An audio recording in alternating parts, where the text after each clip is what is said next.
2, 3. 1,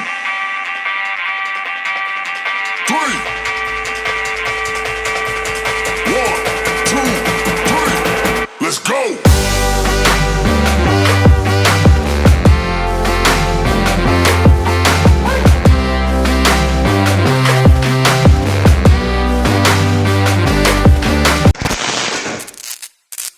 All right, everybody, welcome to a very important episode of Teaching Crypto. This is AZcrypto with MrFOMO. So right off the bat, we've got some important information. Today is the 9th, if you're watching it on Tuesday. This Thursday, which is in less than 48 hours, there's going to be a chance for people to finally get their USD. Talked about this. This is not USD, it's the USD. You'll be able to go into the app and withdraw. It might take a little bit longer because they're going to do some manual looks into all the transactions. But again, it's a step moving forward. So we just want to reiterate, like we talked about, August 11th. So if you're watching this on August 11th, great. But if you're watching this today or the day before, that's going to be when people can get their cash only out. And we talked about this before, USD. but it's a good thing, right? Now, An excellent thing. speaking of the 11th, Mr. FOMO, and we haven't talked about this.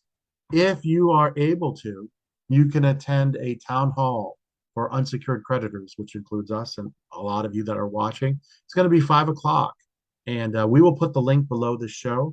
But here it is, right here. It's going to be a YouTube link, and Right. people will be allowed to ask questions, and they'll give you even more detail about the bankruptcy. I mean, we know a lot already, but if there's any questions that you want, the committee will be able to answer. And maybe they'll give us a hint as to what's going to happen on the 26th.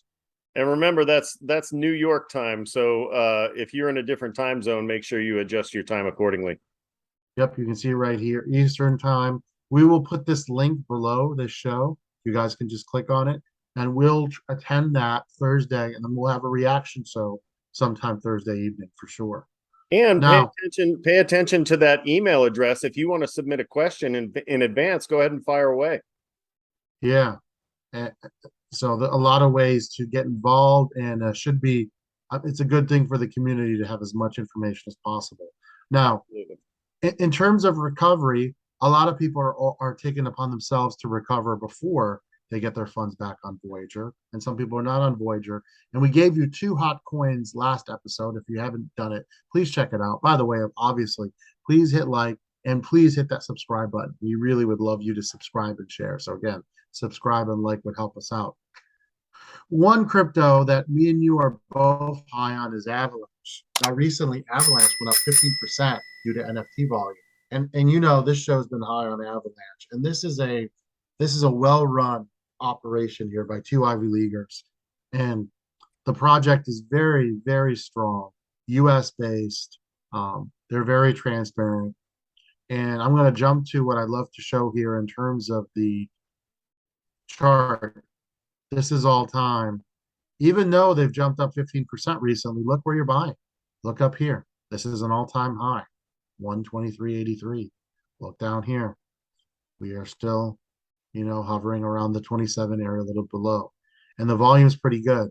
725 million during a bear market, nothing to sneeze at all. Trust me. It really isn't. You see some of these other projects during the bear and what their 24-hour volume is.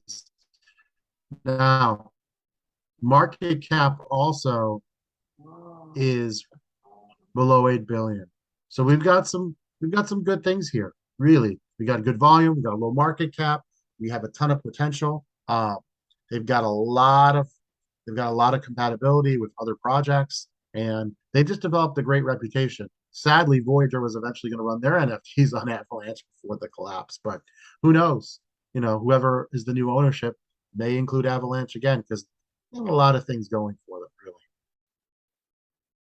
What do you think? I think this is a great project. In our draft, if you hadn't have chosen them, I would have taken them. I'm pretty sure that's why you won the coin toss. But this is a great project. I'm a little, when I look at the max supply versus what's circulating there, they've got a lot that are available. So I would, there could be a supply shock in the wrong direction. At least, there's a lot of them circulating versus what is bought up. So there's quite a bit on the market right now. So they're not hurting, or like, no, they're not scarce anyway. But I wanted to switch and give us a chance to talk about one of their competitors, another scaling solution, and that one is Polygon. And Polygon mostly helps with scaling of Ethereum. And coming up soon here, you may, not financial advice, but you may see a little bit of a price spike with Polygon because of their relationship with Ethereum, because of the merge. They may see a little bit of a run up because of their usefulness, because the merge is not going to it's not going to make Ethereum any faster. And that's the use case really for Polygon. Aside from interoperability, it allows for scaling, it allows for faster transaction speeds. And so I think, and a lot of people think, that there's a huge upside moving into the Ethereum event coming up. Some are saying as high as $1.50. I'm not sure I'm that optimistic that we might see almost a 2x from here in a bear market. However, I could see that it's useful. Also, as you mentioned before the show, they've got Coca-Cola NFTs that they're working on, or working with Coca-Cola. That's huge. That's exposure right there. Coca-Cola is a worldwide brand. So that kind of exposure never hurts anybody. And don't forget, during Thanksgiving, they had an NFL ticket deal as well for that 1 week. Right. And so, and I'm going to share my screen real quick. We'll look at the charts. But you got a market cap of just over 7 billion.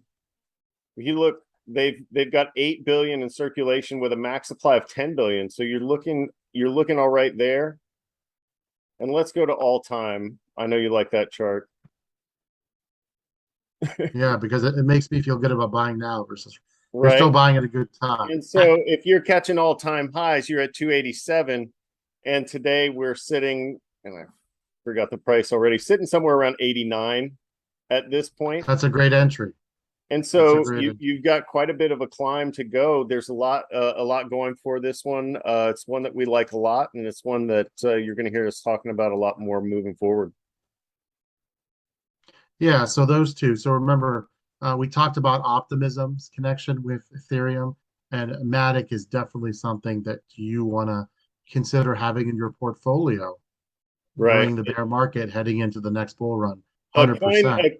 A coin like Ethereum, as big as it is, having a relationship with other coins, when that high tide rises, it's gonna raise all the other ships that are connected to it. So I see that there could be some positive price action, no matter what's going on here in the near future. And the 24-hour volume, not as high as Avalanche, but still 359 million, nothing to sneeze at.